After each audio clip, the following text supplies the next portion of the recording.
नमस्कार, मैं हूं मृत्युंजय कुमार झा। शाम के 5:30 बज चुके हैं और अगले आधे घंटे तक आपके सवालों का सबसे बड़ा मंच तैयार है। अगर आपने कमोडिटी में ट्रेड किया है या फिर नया ट्रेड करना चाहते हैं, जानना चाहते हैं कि आपके लिए बाजार में कमाई के मौके कहां पर बनेंगे, तो आप सवाल पूछिए। नंबर आप नोट कर लें 02223001634। इसके अलावा आप 02223001635 पर भी अपना सवाल पूछ सकते हैं।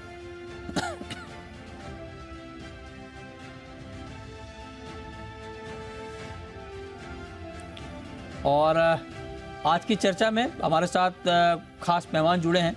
हमारे साथ हैं प्रथमेश माल्या एंजल वन के, मनोज जैन साहब हैं पृथ्वी फिनमार्ट के, और साथ ही हमारे साथ बाला साहब क्षीर सागर जुड़ रहे हैं, चेयरमैन हैं लासलगांव एपीएमसी के। उनसे भी हम बात करेंगे और जानेंगे कि प्याज को लेकर ताज़ा अपडेट है क्या। लेकिन सबसे पहले फटाफट जरा मनोज जी ये बताइए, आज शाम के लिए कोई ट्रेड सर गोल्ड में आपको लगता है करना चाहिए? नमस्कार मृत्युंजय जी, बिल्कुल यहाँ पे गोल्ड एक सीमित दायरे में ट्रेड कर रहा है जैक्सन होल सिंपोजियम के पहले, लेकिन हमने निचले स्तरों से अच्छी रिकवरी आते हुए देखी है, तो मोमेंटम थोड़ा यहाँ पॉजिटिव होता हुआ नजर आया है। अभी 58,750 के आसपास भाव चल रहे हैं। अनएम्प्लॉयमेंट क्लेम्स के डेटा आना है 6 बजे, उसको वॉच करें। उस समय जो भी डिप मिले 58,600 के आसपास, तो वहां पे बाइंग की सलाह रहेगी। 58,380 का स्टॉप लॉस लगाएं। लक्ष्य जो है वो 59,000 तक का यहाँ रख करके चल सकते हैं। ठीक है, आपका व्यू क्या है माल्या जी आज के लिए गोल्ड पर? मेरा भी व्यू गोल्ड पे बाइंग साइड का ही रहेगा। 58,700 730 के रेंज में बाय कीजिए। 58,570 का स्टॉप लगाइए। टारगेट ऊपर में 59,100 के लिए रहेगा। ओके, ठीक है, तो ये राय आपकी हो गई गोल्ड के ऊपर। अब आते हैं क्रूड पे। क्रूड का भाव नीचे आया है, हाल में 87 के करीब क्रूड पहुंचा था, वहां से गिरकर अब ब्रेंट का भाव करीब $4 उस लेवल से गिरा है। एमसीएक्स पर भी नरमी आई है, WTI क्रूड भी 80 के नीचे आया है। तो क्या लगता है आपको मनोज जी, अभी कच्चे तेल में क्या करना चाहिए? डिमांड घटने की आशंका लगातार मार्केट में बनी हुई है।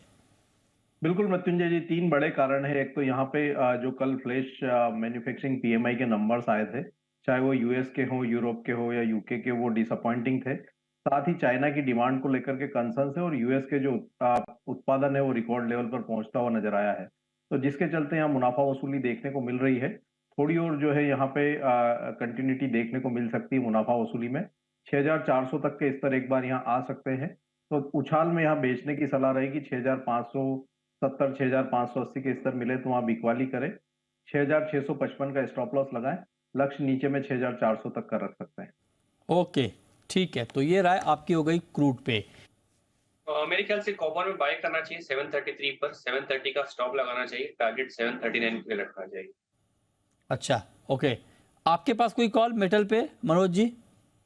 मेटल में यहाँ पे लेड का जो सितंबर वायदा है अभी 186.40 50 के आसपास चल रहा है। थोड़ा सा अगर डीप मिलता है 185.50 185.75, तो वहां बाय करना चाहिए।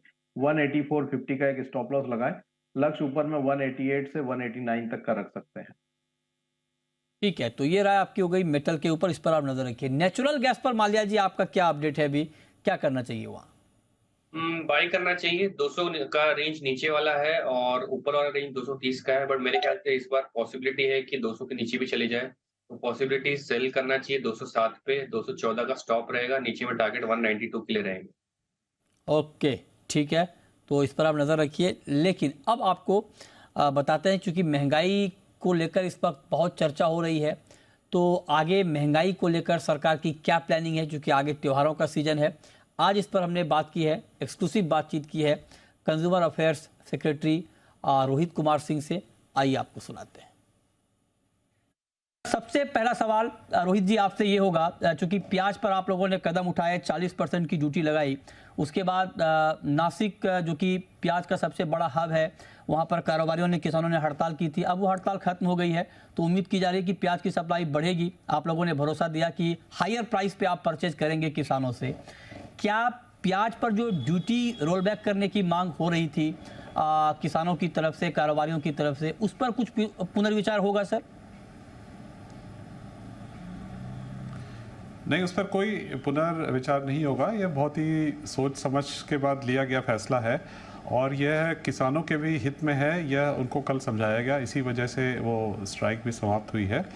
जो प्राइस एक्सपोर्टर किसान को दे रहा था उससे ज़्यादा प्राइस पर हम नासिक और आसपास की मार्केट से खरीद रहे हैं, यह किसानों को समझाना आवश्यक था।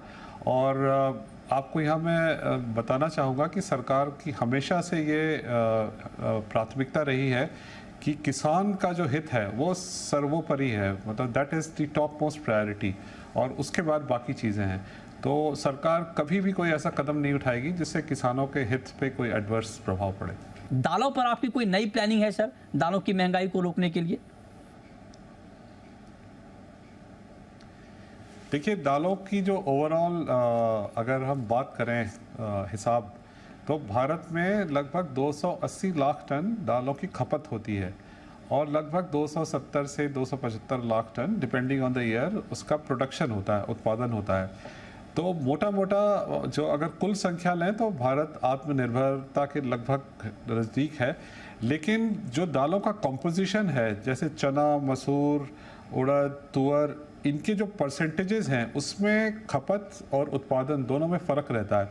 इसीलिए हमें तुअर, उड़द और मसूर में आयात पर निर्भर रहना पड़ता है। और तुअर का आयात ईस्ट अफ्रीकन कंट्रीज़ और म्यांमार से होता है प्रतिवर्ष। तुअर की अगर बात करें तो आपने सही फरमाया, तो हल्की सी चिंता का विषय है क्योंकि पिछले वर्ष उत्पादन कम हुआ था और लगभग 34 से 35 लाख टन उत्पादन हुआ था, जबकि हमारी वार्षिक खपत 44 लाख टन है।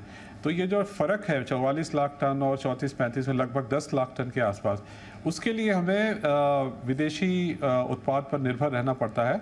और हमारी जो प्लानिंग है उसमें हम लगातार यह मॉनिटर करते रहते हैं कि जिन देशों से हमें आयात करना है वहाँ की क्रॉप कैसी है, वहाँ का जो इंपोर्ट एक्सपोर्ट सीमलेस हो, ये सुनिश्चित करने के लिए लगातार हम अपने राजदूत से, वहाँ के जो यहाँ राजदूत हैं उनसे और हमारे राजदूत के माध्यम से उनकी सरकारों से लगातार संपर्क में रहते हैं।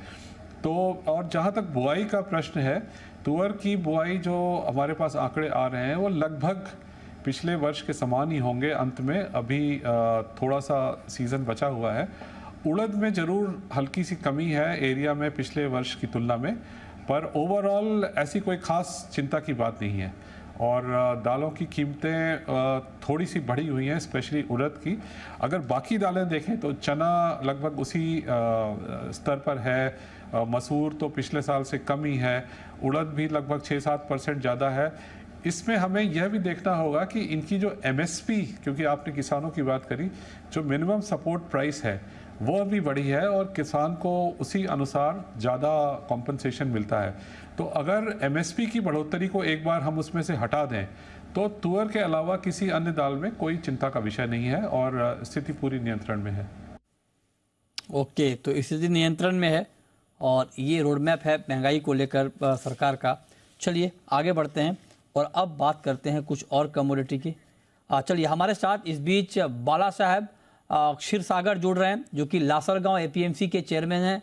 लासरगांव प्याज की सबसे बड़ी मंडी है और वहाँ से हमारे साथ जुड़ रहे हैं। बाला साहब जी, बहुत बहुत स्वागत है आपका। और जहाँ तक मैं समझ पा रहा हूँ, सुन पा रहा हूँ कि जो खबर आई कि लासरगांव और जो आसपास की मंडियों में हड़ताल स्ट्राइक हुई थी, जो ऑक्शन बंद हुआ था वो शुरू हो गया है, ये बात ठीक है सर? कामकाज शुरू हुआ है? शुरू हुआ है आज से। अच्छा, कामकाज शुरू हो गया, नॉर्मल है कामकाज?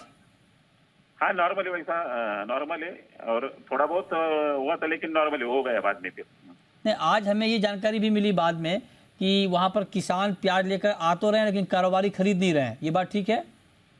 नहीं हो गया, चालू हो गया सब पूरा। ये हो गया, सेटलमेंट हो गया? हाँ थोड़ा एक लास्ट साल थोड़ा किसानों ने ये हुआ था थोड़ा प्रॉब्लम, हाँ, लेकिन फिर चालू हो गया।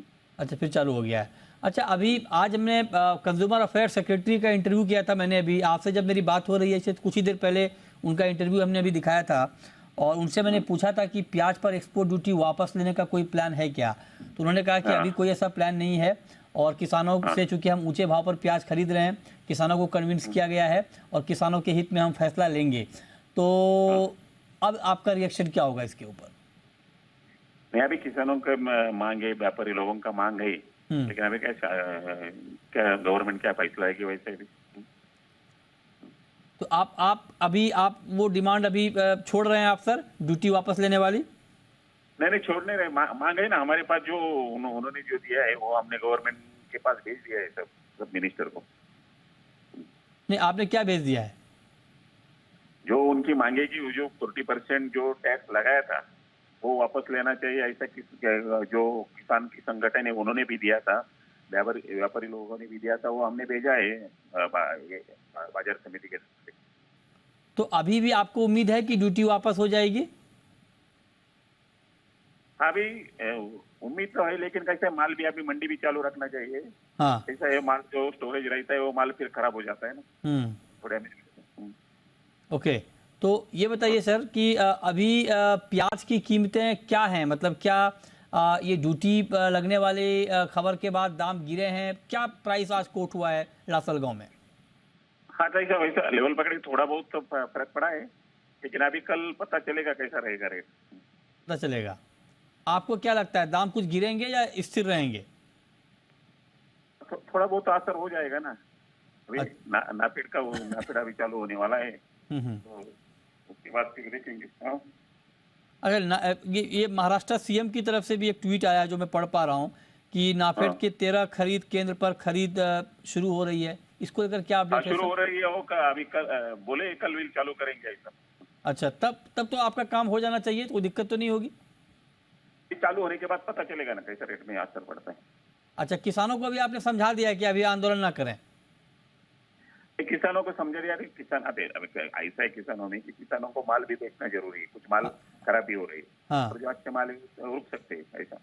अच्छा, हमें ये जानकारी मिल रही थी कि कुछ ग्रेडिंग का विरोध कर रहे हैं कुछ कारोबारी या किसान, क्योंकि सरकार जब ऐसा कुछ नहीं है ना? ओके, तो मतलब हम ये उम्मीद करें कि अब नॉर्मल। अच्छा, कितनी मंडियां हैं सर लासलगांव के आसपास प्याज की आपकी? अभी 14-15 मंडी है ना। तो अब सब मंडी में कामकाज शुरू हो गया है? हाँ, वो हो गया था, कुछ जगह किसानों ने बंद किया, कुछ जगह चालू है अभी, लेकिन हो जाएगा कि 2 दिन में। थोड़ा मतलब हम ये मान के चलें कि अब नॉर्मल कामकाज होगा अभी लासलगांव उसके आसपास की मंडियों में? आज भी थोड़ा बहुत प्रॉब्लम हुआ था, अभी कल देखेंगे, लेकिन मंडी तो चालू है। मंडी चालू है? नहीं, मतलब मैं ये सवाल आपसे इसलिए पूछ रहा हूँ बार बार, ताकि चूंकि प्याज की सप्लाई का बड़ा केंद्र है आपका इलाका, और वहां पर अगर सप्लाई डिस्टर्ब होगी तो दिक्कत होगी। तो क्या ये आप ये भरोसा देना चाहेंगे देश को कि क्या वहां लासलगांव और आसपास की मंडियों से सप्लाई होती रहेगी प्याज की? अब तो माल वो है ना, सब नीलाम तो हो गया पूरा होगा, तो जितना आया था हो गया। अच्छा, ठीक है। थोड़ा कम ही माल लेके आ रहे हैं। हाँ, कम माल लेके आ रहे हैं किसान। थोड़ा पहला ही दिन था ना बंद था, अभी रेट कैसा निकलता है क्या थोड़ा देखते होंगे। अच्छा, तो आपका रेट कैसा निकलता है फिर? तो आपको इस बात की भी आशंका है कि अगर रेट कम कोट होंगे तो किसान कम माल निकालेंगे? थोड़ा बहुत असर होता है, थोड़ा जो अच्छे माल है वो थोड़े रुक जाते हैं, जो थोड़ा बहुत डैमेज खराब होने लगे वो माल जल्दी निकलते हैं। ओके, ठीक है, बहुत शुक्रिया आपका हमारे साथ जुड़ने के लिए और प्याज पर डिटेल में बात करने के लिए। तो आप कह रहे हैं कि कामकाज शुरू हुआ है, कुछ ऐतराज है किसानों को, लेकिन आप कह रहे हैं कि ये धीरे धीरे ठीक हो जाएगा। चलिए, बहुत शुक्रिया आपका हमारे साथ जुड़ने के लिए। चलिए आगे बढ़ते हैं और अब एक बार फिर से लौटते हैं कि आज के बाजार में आपको करना क्या है। तो हम बात कर रहे थे अलग अलग कमोडिटीज़ की और उस पर हमारे एक्सपर्ट ने अपनी राय दी है, लेकिन एग्री मार्केट में मनोज जी आपकी नज़र अभी कहाँ पर है? संजय जी की यहाँ पे मसाला कॉम्प्लेक्स में धनिया में एक अच्छा कंसोलिडेशन देखने को मिल रहा है। कीमत अभी 7,200 से 7,400 के दायरे में बनी हुई है। तो यहाँ पे एक बाइंग की अपॉर्चुनिटी दिखती है 7,200 से 300 के दायरे में। 7,070 का स्टॉप लॉस लगा के यहाँ पे बाइंग की सलाह रहेगी। ऊपर में 3 से 4 ट्रेडिंग सेशन में फिर एक बार 7,500 7,550 ये लेवल्स जो है वो देखने को मिल सकते हैं। तो मसाला पैक में धनिया यहाँ पे एक अच्छा बाइंग बेट जो है नजर आता है ओवरऑल कमोडिटी पैक में। ओके, ठीक है, तो ये राय आपकी हो गई मसाला पैक के ऊपर। इस पर आप नज़र बनाकर चलें और उसमें आप नज़र रख सकते हैं कि आपको किस तरह का ट्रेड यहाँ पर लेना है। अच्छा, पोजिशनल ट्रेड माल्या जी आपके हिसाब से अगर आज लेना हो नॉन एग्री कमोडिटी में, तो कौन सी कमोडिटी आपको अभी परफेक्ट दिख रही है पोजिशनल ट्रेड के लिहाज से? ये सवाल है प्रतीक जी। हाँ, पोजिशनल ट्रेड के लिए मेरे ख्याल से यहाँ पे इवेंट के बाद पॉसिबली गोल्ड में अच्छा उछाल देखने को मिल सकता है। मेरे ख्याल से एक बार के लिए यहाँ से 59,400 से लेके 59,600 तक की पॉसिबिलिटी दिखाई दे रही है। सो पोजिशनली मेरे ख्याल से गोल्ड में एक अच्छा मोमेंटम देखने के लिए पॉसिबिलिटी है। तो बाइंग ऑन डिप्स गोल्ड के लिए अच्छी स्ट्रैटेजी रहेगी। अच्छा, तो आप कह रहे हैं गोल्ड में एक आप पोजिशनल ट्रेड भी ले सकते हैं, ये आपके लिए एक अच्छा ट्रेड रहेगा। अच्छा मनोज जी, ग्वार के फंडामेंटल कैसे दिख रहे हैं अभी आपको, और ग्वार में अभी आपको लग क्या रहा है, क्या ट्रेड लेना चाहिए? फंडामेंटल यहाँ पे ग्वार के लिए काफी सपोर्टिव है। जिस तरह से जो ग्राउंड रिपोर्ट्स आ रही है कि जो प्रोड्यूसिंग एरिया है वहाँ पे बारिश की कमी है, और उसके चलते यहाँ पे क्रॉप जो है वो डैमेज की खबरें निकल कर आ रही है, उत्पादन प्रभावित हो सकता है। तो उसके चलते हमने एक अच्छी बढ़त आते हुए भी देखी थी, लेकिन ऊपरी लेवल से इस सप्ताह एक हल्की मुनाफा वसूली यहाँ कीमतों में देखने को मिली है। हमारा मानना है कि यहाँ पे ग्वार में निचले स्तरों पर फिर एक बार अच्छा सपोर्ट जो है वो बनता हुआ नजर आएगा। 6100 6150 ग्वार सीट के लिए एक स्ट्रॉन्ग सपोर्ट जोन है।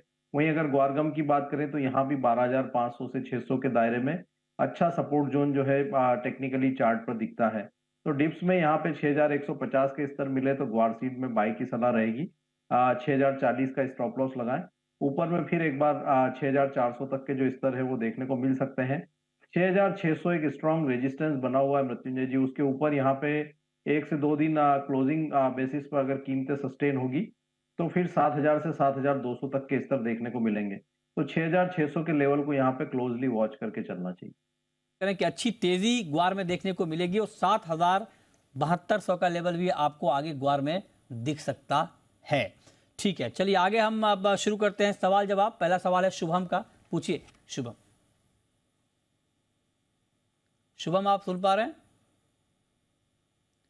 शुभम आपको आवाज आ रही है? हेलो जी पूछें। हेलो सर, मुझे सोयाबीन ऑयल में आगे 2 महीने की का आउटलुक चाहिए।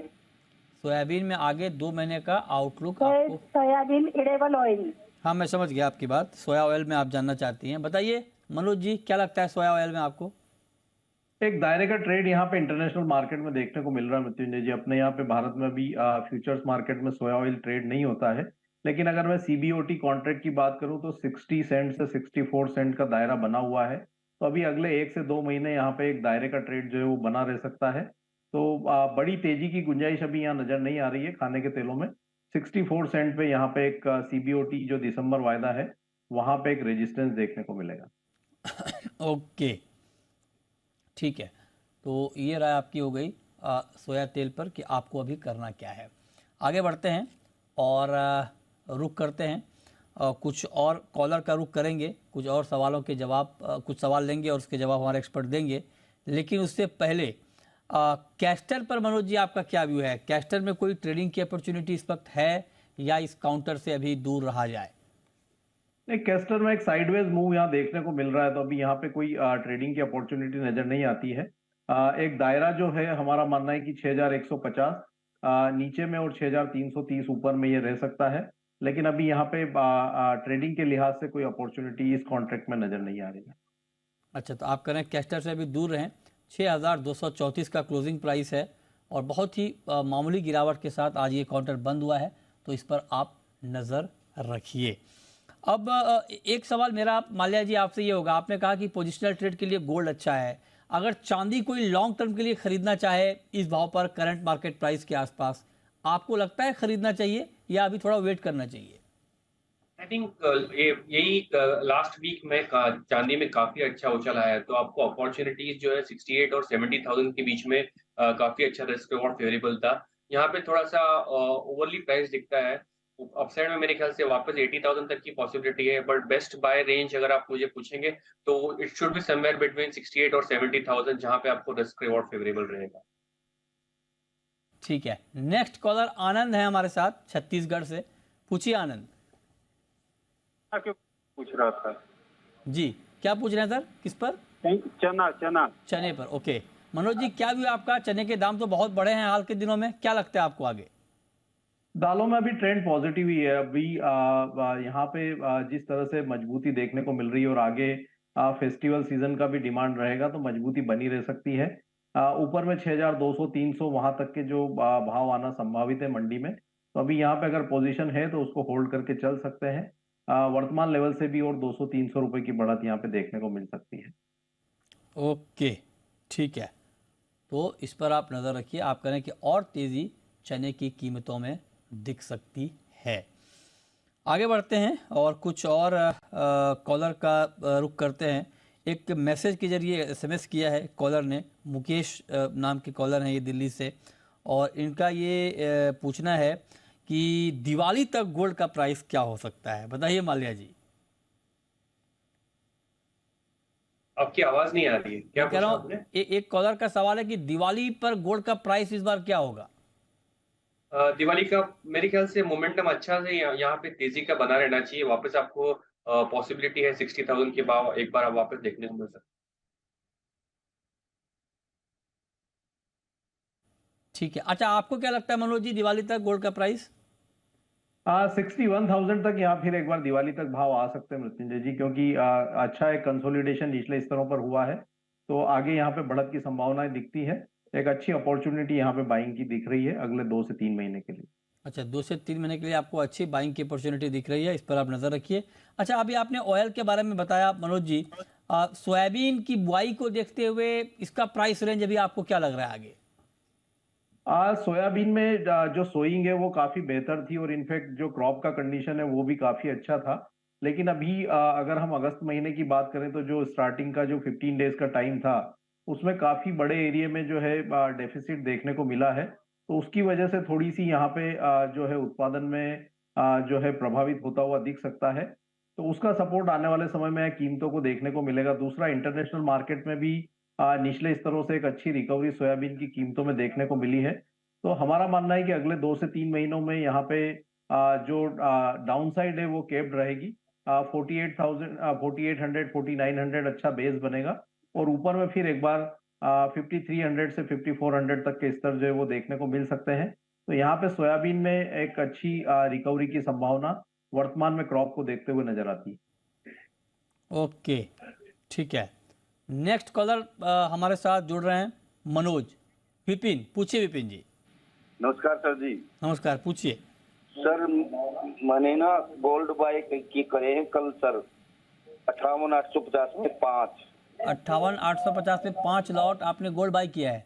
हाँ जी, तो ये लंबे टाइम के लिए है। मैं सोच रहा हूँ 61-62 हजार टीवी वाले कहते हैं कई बार भी ये इसमें अच्छा है। बताइए माल्या जी, 58,000 के आसपास इनकी बाइंग है, तो क्या होल्ड करना चाहिए इनको 61,000 62,000 के लिए? इनको यहाँ पे भी और एक्यूमुलेट करना चाहिए। यहाँ पे भी इनका वैल्यू एवरेज काफी अच्छा हो जाएगा, और मेरे ख्याल से अगर थोड़ा सा लंबा होल्ड करते हैं तो इनको 61,000 62,000 मिलने की पॉसिबिलिटी काफी ज्यादा अच्छी दिखाई। ठीक है, चलिए बहुत शुक्रिया माल्या जी आपका, मनोज जी आपका जुड़ने के लिए और तमाम सवालों के जवाब देने के लिए।